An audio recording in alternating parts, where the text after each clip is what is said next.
Okay, I'm going to make a video solving all the problems for the Module 1 review. So here we go. Okay, first thing I wanted to remind you to study the Quizlet that I made. Search for Corona Module 1 geometry terms or just use the link that's on Schoology.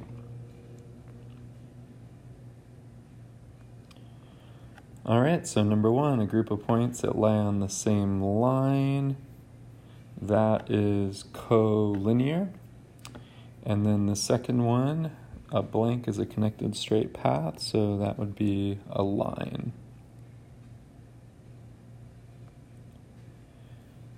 The next couple, we have a point is a specific location. We usually use capital letters for that, remember? And then an angle is formed by two rays with the same endpoint.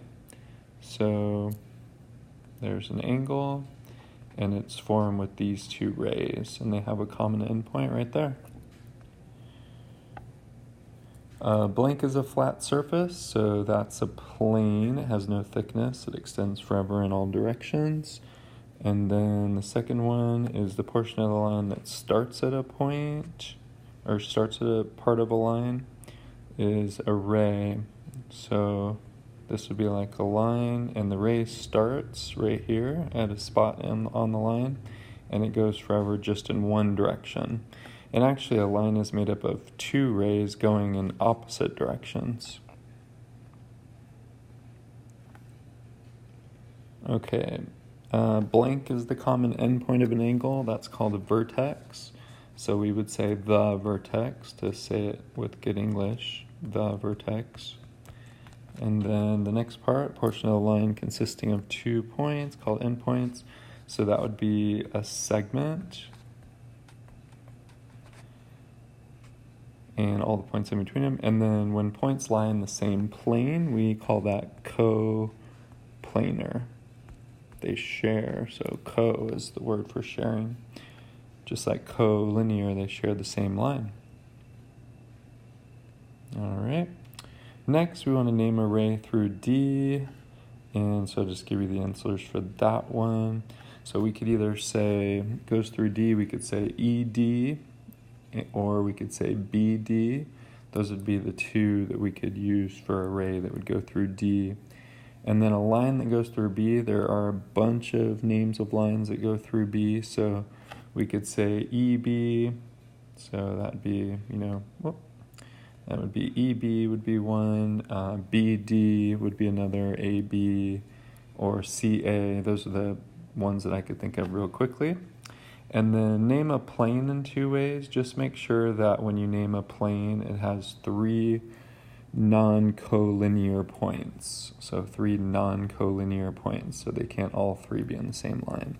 So I chose plane EBA or plane CBD, but there are other groups of 3 points that we could have utilized for that. Or actually the Q that's off to the right, it doesn't look like that's an actual point. It looks like that might actually be the name of the plane. So if that's the case, then we could also say plane Q, this here. Okay. Next one, name an angle in 4 ways. So we could say MOP, or we could say POM, or we could say angle 1, or we could say angle O. So any of those would be great to name that angle. Find the distance between the dots. What you'll want to do is you'll want to make a nice triangle out of this. And so I dropped this down and connected here and just counted the units. So 1, 2, 3, 4, 5, 6, 7, 8. And then this one was 4, and then I labeled this distance here x, and then I used the Pythagorean theorem. So 8 squared plus 4 squared equals x squared. Multiply those out, 64 plus 16 equals x squared, and x squared equals 80, and then we take the square root, and the answer would be square root of 80, but we can actually simplify that. So we do we find the prime factorization of 80, which is 2 times 2 times 2 times 2 times 5. And remember, if you have 2 of something, it's going to be able to come out from the radical. So we have 2 2's that are able to come out from the radical, so we multiply them together, so that's 4, and then the 5 has to stay under there, so 4 radical 5 is actually the best answer for the distance between the 2 points. The other way we could find the distance is with the distance formula. So I think I'm going to go ahead and do it with a distance formula as well. So let me just write that one out real quickly. So that is, let's see, so negative 4, 4, and 0, negative 4. So remember, the distance formula is a big ol' square root, and it's x sub 2 minus x sub 1 squared plus y sub 2 minus y sub 1 squared. Okay, so we're going to subtract the x's. So let's do negative 4 minus 0 squared plus. Then we're going to do 4 minus a negative 4. And that's squared. And so this part here, negative 4 minus 0, that's negative 4 squared. So I'll just put that, negative 4 squared plus, and then 4 minus a negative 4 is actually 4 plus 4, so that's 8 quantity squared. Big ol' square root, so that's 16 plus 64. Of course, we get the square root of 80, which is what we got for the last one. 80 breaks down, just like last time, so I won't show all that prime factorization again. So the answer we said was 4 radical 5. All right. Midpoint, that's where you want to add up your x's and divide by 2, and then add up your y values and divide by 2. So that's what I got here. First I labeled the coordinates, and then did just that. Just added up the x's and divided by 2, added up the y's and divided by 2, and got negative 2, 0. And it looks like from the picture that that's right where the midpoint is. All right, we're going to do a little 2-column proof, so we're just going to fill in the reasons. So this first one is given, so remember that, first step is given. And then to get from the first step to the second step, you can tell that we need to add 4 to both sides. And the reason why we're able to do that legally is because of the addition property of equality. The next step, from 2 to 3, you can tell that we're dividing by 7. And if you divide by 7, you get x equals 2. And the reason why we're able to do that is because of the division property of equality.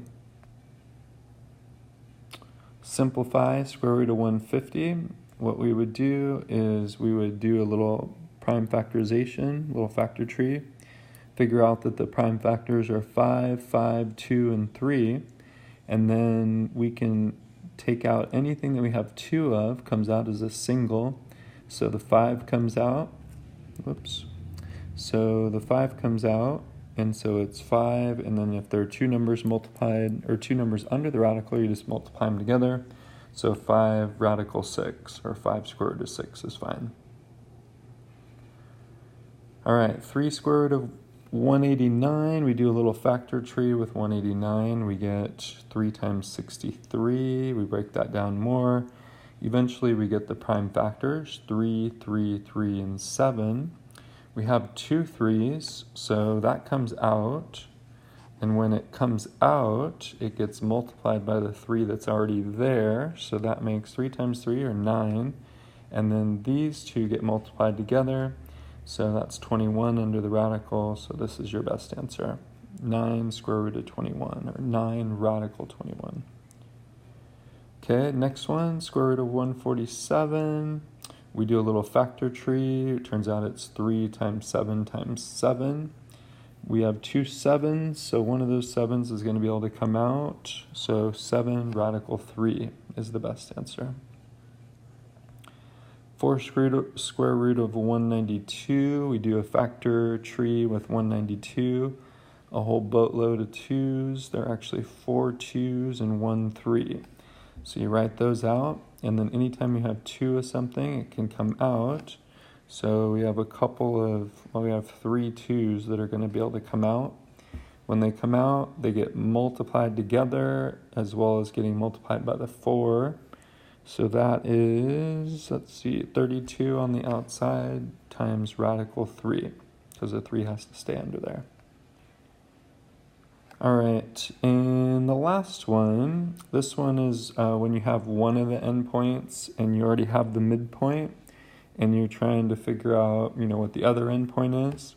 So what you want to do is set up a nice little equation. And so we have the midpoint, which is right here. So you put that on the left-hand side, so that's what that is. And then on the right-hand side of the equation, you add up your x-coordinates. Well, we don't know what the other x-coordinate is, so we're going to let the other x-coordinate be x sub 1, y sub 1. So we're going to add x sub 1 plus negative 5, and then we're going to divide by 2. Then we're going to add y sub 1 plus 4, and we're going to divide by 2. That will kind of set things up for us. Then we have to make 2 separate little equations. So we're going to set the x's equal to each other, the x values. So that's 1/2 equals x sub 1 minus 5 divided by 2.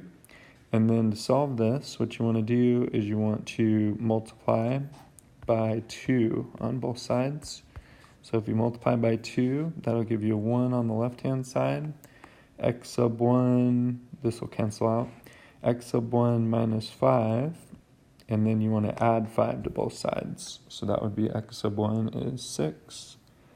And then the other equation we set up, we want to say the y's are equal to each other. So negative 3 equals y sub 1 plus 4 over 2. And then to solve this, you want to multiply by 2. So that's negative 6 equals y sub 1 plus 4. And then subtract 4, so you get y sub 1 is negative 10. So now we know the other endpoint. So the other endpoint is 6, comma, negative 10. And good luck on your first celebration of learning.